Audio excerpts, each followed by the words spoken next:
Ja sad snimam. Ovo je naša crkva ipak, nije tako loša, ni mala. Nadam se da je naša. Mičko, idem s ove strane.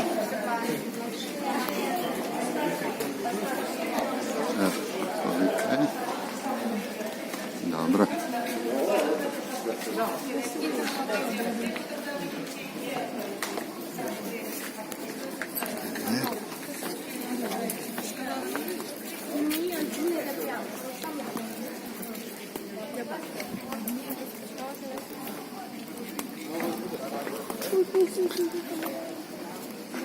Dobro je, velika je crkva. Velika ipak.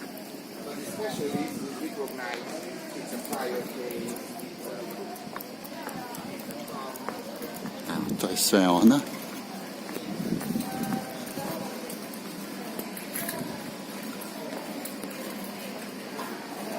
I sad se vraćamo sa ove prednje strane.